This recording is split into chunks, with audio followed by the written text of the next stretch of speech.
Hello and welcome to Life in the Mind, a neurodivergent podcast by neurodivergent people. I'm Murray Spear. And I'm Joy Amy Wigman. And we have had a pit stop change.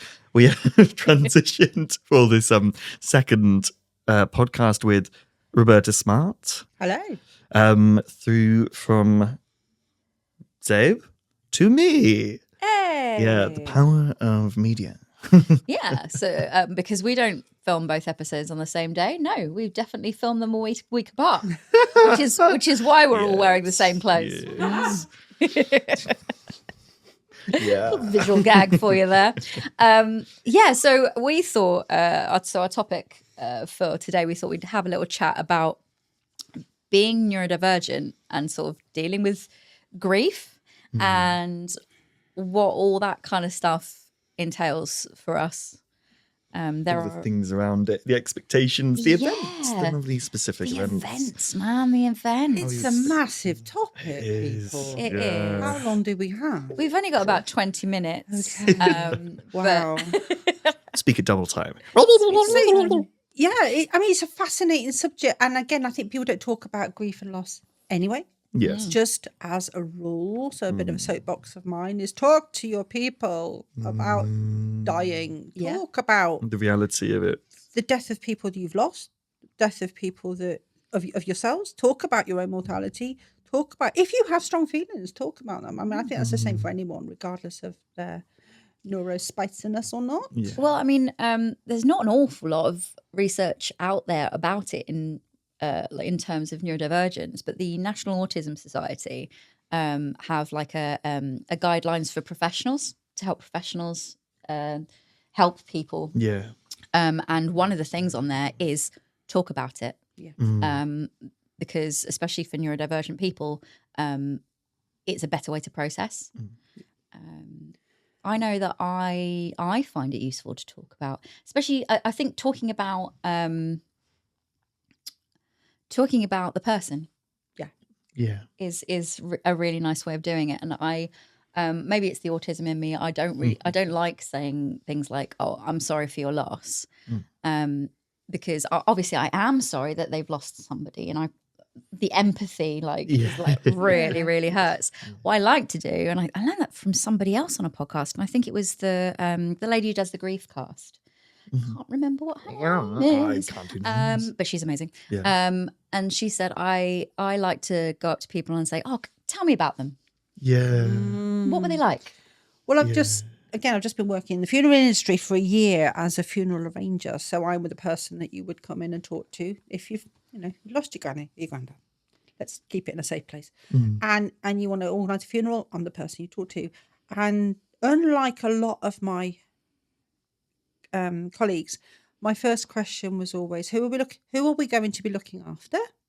Yeah. Rather than who's dying. Because Yeah. they are our VIP guests, they are our residents, they are under our care. The person who has died will come into our care, and we will take care of them.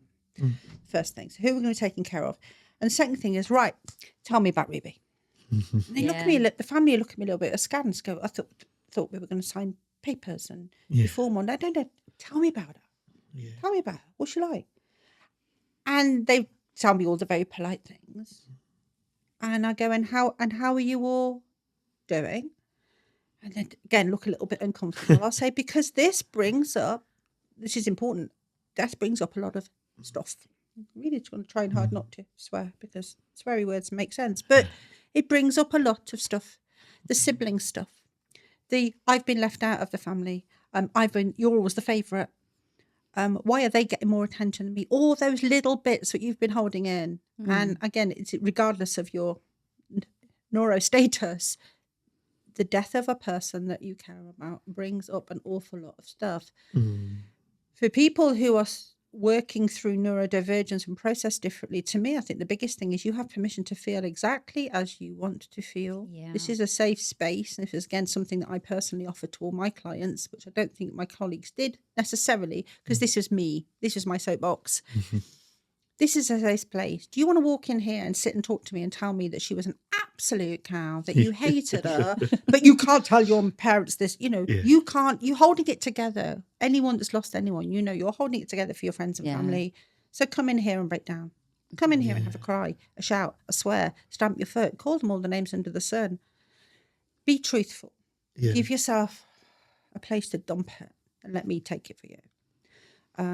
That was something that meant a lot to me working in the industry. I don't know how common that approach is. I would hope that it's widespread. That would be lovely to think that people would give you that open space. Yeah, 'cause it's so important. I mean, especially, I think, as we exist in a British culture, which is one for keep calm and carry on. Yes. And that whole thing of, it's grief and that's a private moment. You must lock yourselves away and you have your grieving period in private, shut behind closed doors type of thing, which is ridiculous and so unhealthy in my mind. It's bad, man. And I think that then added to the neurodivergence angle, especially if your presentations of emotions for different reasons, whether that's they're too big for the world and so you've been told you're too much, or the social rules are very important, especially if they're not quite clear, then the neurodivergence angle is really obviously going to be affected there. And like grief is massive. It's a big, big emotion. And if you already feel emotions bigly, that's a word, definitely a word. Definitely a word. Bigly Excellent massive, word. like Bigly massive. then grief is this expansive explosion of everything. And one of the things I really noticed with grief, from the autism point of view, is probably one of the first things I really went, oh, this is different for me than other people. Autism, my autism especially, does not like change very much. And death is the ultimate change. Yes. It's the ultimate no change. do-over, no second chance. Yeah. No chance to say the thing or do the thing, or we were going to do a thing and now we can't. I mean, it's like breakup of relationships as well, very similar. It is.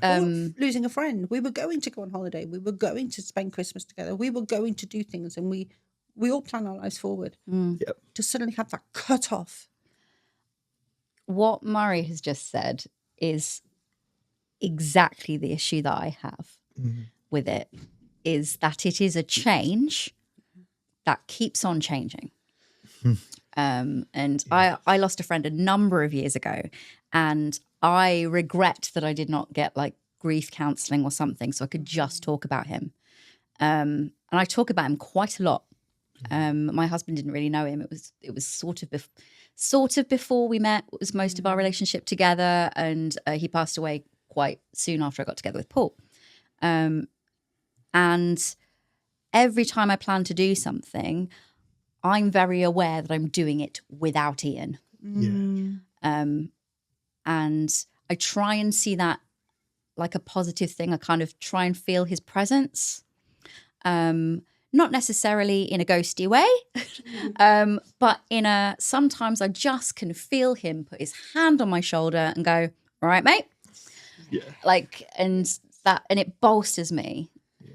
But it still is a constant change. And for me, change really freaks me the hell out.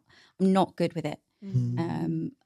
Yeah. that way of saying it in terms of the change that keeps on changing is such a good way of, because like things just keep rippling forwards. And like I knew Ian not as well as you, but like it's a really good example of someone who was there and now he's not.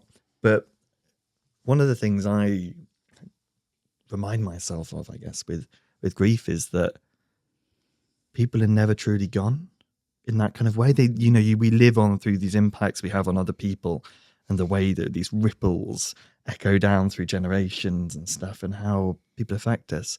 So this is very prevalent because last week one of my friends suddenly died. Gosh, that's huge. So it was a really big thing. And I found out just before a performance. So I was like, sit in shock on the floor for 10 minutes. So I was like, how do I, I've just done warm up. But then I went, okay, guys, but everyone's looking at me going, this is, I was like, actually, I need to keep going with this because I know for my brain, if I don't keep going with what I'm doing, fulfill the expectation of plan, yes, then it'll be worse. And so I pushed it down and just went, okay, that can be controlled. I'll address that later. and did the performance. And then I had a big cry as soon as I got into my safe place, back inside the door. Mm-hmm. And then, so the group of friends that I knew him through that community came together on Thursday. And we were just, it was part of our shanty singing group. And he was a big part of that. And he had lots of impacts on all of us. And he was a wonderful, wonderful human being. And so we came together to kind of share it, to hold that space, to process it together. And we sang shanties. We sang the ones that he would always lead on and warble away on. But we also shared stories. And so it turned into a wake. And I think wakes are a wonderful, wonderful thing, because it's again that thing of talking about the person, and they are living.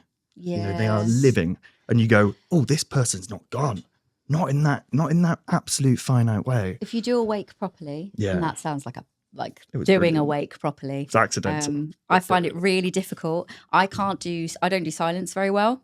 I've always got to have something, because I'm one of those people that has a brain that doesn't stop. So my narration is constant and constant. So if it's silent, I've got to listen to that narration, and it's not always very nice. So I like a little bit of a distraction. And going to the sort of funeral or wake where everyone is silent is like my worst nightmare. I was talking to a colleague before the podcast. He said that one of the other problems is that after funerals and stuff, if they know you've lost somebody, people just randomly start hugging you. Right? And I'm a hugger, right? I'm a hugger, but sometimes I cannot do the hugging, and I can't do the hugging without warning. So when people come up behind you and just hug you from behind, I will immediately jump forward. I might turn around and just slap. Punch in the face. Yeah, accidental punch in the face. I'm so sorry. People just don't go up behind people and hug them. It's not a good plan. Don't hug bodily just autonomy. asking anyway. Yeah. Just be can we hug? Or even put the arms out a bit and do the shrug, and the other person can do that. Not today. It's a really easy way to just address consent, bodily autonomy and stuff. I mean, that should be for everybody, but especially your neurodivergent friends. They need some warning for hugging, and they can't always do the hugging because they might be overstimulated with all the emotional stuff that they are going through. And you have to act a certain way. I denied going to a certain person's funeral. Not the guy I was just talking about. And I don't think I would have had the power to do that if I hadn't known that something weird was going on with me. Doing the done thing, what's expected of you is amplified during times of grief, isn't it? Society says you do the thing, we're expected to behave a certain way in certain places. And with grief, like you were saying earlier, it's is it appropriate to cry? Is it appropriate not to cry? Yes. Is it appropriate to not care and not be bothered? Yeah. I've lost both my parents. And the shock and the pushback I've had from people. Yes. I wasn't in contact with them. You should be in contact with your parents. They're your parents. Yeah. That's another whole conversation. And then that I should have been more upset. Then on the flip side of that, when I did get upset after my mum died, and it wasn't because she was dead, it was because I'd never had the good relationship. So I started falling into the mourning of the crap relationship. Yes. But then the people around me are looking at me but you didn't even like her. So now why are you upset? So there was no safe place to put any of my emotions when they came out. And I think, again, that's very neurotypical. It's we can change. No, I may have been a numb brick for years, but today I have the emotions. It's okay. Yeah. We have a thing in my family that when somebody passes away, in the family, I will normally be asked to write a poem and read it. You've become that person as well. And if not write something, at least do the reading. And I'm honoured to do that. I am. However, it means that I cannot just be me until that moment has passed. Because I have to keep it together for that point, because I'm basically what I am doing is I'm looking after everyone by doing this. Yeah. And like I say, I'm honoured that they would want me to try and express how the things have happened. And the actual writing of the poetry is very cathartic because that's what poetry's like. Yeah. But it does mean that I'm sort of enclosed until after that point, which means that because I've shut it off, I find it really difficult to switch it back on. Yeah. Which means I tend to do my grieving after the funeral, after the wake, when everyone else has got over it. Yeah. And then I'm a mess. Yeah, that's really interesting, because so for me that similar situation came out of I wrote a poem. I think it was my first one was my godmum, or maybe my grandma, who died, and suddenly, or like my grandma was very sudden, and my godmum was very close to me, very important person to me. And I wrote the poem. It just happened that was how I was starting to process it. And then I was like, I've written this. Could I read it out? Because actually that would be great for me to process.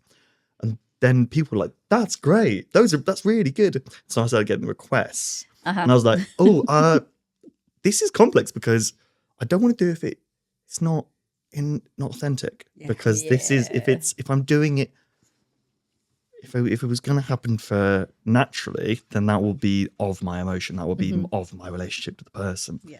But to do it authentically, I'll be like, oh, this would be wrong. This would be so wrong. And so I'm trying to work that out. It's really hard. Yeah. I sort of, I did start writing like the family version and my version, which is like, because my version would have the grief in it and the, like, you know, getting the stuff out, whereas the family version is like celebrating the person.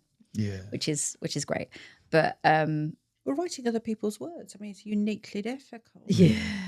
I'm a trained celebrant, so I have to write the words then to present the whole funeral on behalf of the family who have spoken to me. So listen to their stories, translate them into writing, write them in words that make sense, and then stand there and read them out. And you never quite feel like you've hit them out because you didn't really know them. It's an imperfect science in a way. As a neurodivergent person, is it a complicated thing, your feelings after you've given a funeral? Does it have an effect on you emotionally? Generally speaking, no. Okay. To be fair, again, I think I am a highly emotional person. I can cry at the drop of the hat and I love fiercely. I'm also a complete numb-hearted, rhino-hide, insensitive human. I am both things. It's so odd. Yeah. My partner used to say, oh, you got rhino hide. You're totally insensitive and don't feel things. But at the same time, I would weep with pain at hearing that something has happened for someone, you know. So in a funeral now, I think the numbness, the dispassionate, the distance steps in. The only time it really hit me is when they've got the photographs going on the screen and you've heard about this person who generally is older and has lived a life and they've passed. Then you sit there, listen to this lovely bit of music and see the photographs of them young and vital and as parents and as grandparents. And that would be the bit when I just kind of go, oh, they were a real person, because it's all theoretical till that point. You know, it's a person who you don't know, you've not met. You're holding space for the grief of the people with you. You're taking their stories and doing what you're good at, which is listening and writing and presenting and performing and doing all those things. So it doesn't really touch until the point when you realise that there's a real person in that box. Yeah. So I mean, it's weirdly distant. But it makes it, like you said, it makes it real. Yeah. It takes it from the theoretical into the actual reality of what that person was. Very much especially if maybe you were more of a visual person. You know, the difference between like the words, this person has died, and then seeing a photo of them and knowing that they're dead. For me, that is a massive difference. So that makes a lot of sense. After I trained to be a celebrant, I went and worked in the funeral industry where I literally was up close and personal with the people in the boxes. So my daily routine was lifting a lid and checking on the person in a box and having a little chat. You know, morning, Ollie. Sorry to bother you. Just checking everything's okay. You got a visit later. I'll try not to keep them too long. You're looking beautiful. I'll see you later. Pop the lid back on. I mean, literally, then it was a whole different thing because they're a real person. And I'm having a relationship with this deceased person because, again, they're in our care. Yeah. Now, whether being neurodivergent helps with that. because I haven't got the fear, I haven't got the I haven't got the ick factor. There's none of that I think a lot of people would go, oh my God, you work with the dead, that's so weird. For me, it's like, no, just a person. Talking Still to a person. my neurodivergent friends who have lost people, like we've had conversations about it, and a lot of them say the same thing, which is, well, the thing is, they're not in there anymore. They've gone on to wherever they go on to, so it sort of feels weird. I find it a bit weird. I find funerals a bit weird. Yeah. The celebrating and talking about it and saying goodbye, I think is really important. My stepdad did not have a funeral, and it really and that happened last year. And I'm still really but how do I let go? So I think that aspect is really important. But I've always found it really weird that you have a person's vessel at a funeral because they're not in there anymore. And I don't know if it's because I have a spirituality and I have beliefs. Yeah. That I don't see that object there as particularly important. It's important because it's housed my gran or whoever for a really long time. But yeah, I find it really odd. That's why I've always found open casket funerals really strange, because it's you're looking at a vase. It's an object. It's a vase. Yeah, and they're they're in the trees, they're in the air. Well, the weirdest thing then is to do that job with a background as a psychic medium. And, Of course, yeah. Of course. I mean, that's So, entirely that's an old discussion itself. So yeah, I mean, I have a complete background in tarot reading, psychic mediumship, and clairvoyance, and all that kind of hoo-ha. And I was giving mediumship sessions here in Gloucester, actually. And then I got the job at the funeral parlour, and then do we still call it a parlour? The funeral home. Then I got a booking to go and do some mediumship, and I turned up. I think I've been in my job about 3 weeks. I went, guys, I'm going to have to share with you a little bit that I'm actually working in a funeral home now, and this does feel like a little bit of a conflict of interest. I'm not sure I'm allowed to be looking after the dead and talking to the dead, and the two worlds might crash. And they did collide with one particular family who were doing a chapel visit. I've got 3 sisters that come in and do a chapel visit with their beloved, beloved, beloved mum. And while I'm helping them settle, one of them looked at me and said, "You're spiritual, aren't you?" I went, "Yeah, I am." She goes, "But I mean, you're spiritual." I'm like, "Have I mentioned this to you?" She goes, "No, I can tell." I went, "Well, yeah, I am." She goes, "Is she here?" I'm really not allowed to have that conversation Conflict right of now in this place. And they went, "But is she here?" And I shut the door quietly. I went, "All I can give you is this." And I proceeded to get a whole body sensation of, girls, sit up straight, shoulders back, present yourselves properly, knees together. And I'm literally thinking, why am I saying these words? And they're all like, oh. I said, I'm getting a cane as well. I went, bang. I said, I want to bang the cane on the floor. Like, stand up straight. She was a stickler, wasn't she? And they were like, yes, she was. And I went, oh my God, I'm getting Nanny McPhee. And they all went, oh, that's what we used to call her. And I'm like, you're joking. So these words are just coming out of my mouth. Whole sensations are coming out. And I'm giving them all this stuff. And I'm like, I've literally said, no, I can't do this here. And blah, there it is. And they're all like mouth agape. And I'm like, I'm so going to get busted for doing the mediumship in the room with the body. This is so wrong. But they were requesting it. They wanted it. And that's the thing. That's why Actually, it's you were not able asking. you were able to give them something. I'm really sad to have to bring this to a no, close. yeah. I feel like we could do a whole could keep entire going. episode on that alone. I could come back. Yeah, well, we would definitely yeah. have you back. It's been so great having you here. You guys at home, contact us if you need to. Even if it's you want a bit of signposting of you need a bit of support and you might want to find like a group or something, we can probably help with that. Or just validating how if you're going to, that your way of doing it is right. Because if it's your way of doing it and it's not a danger to yourself or others, then it's right. Yeah.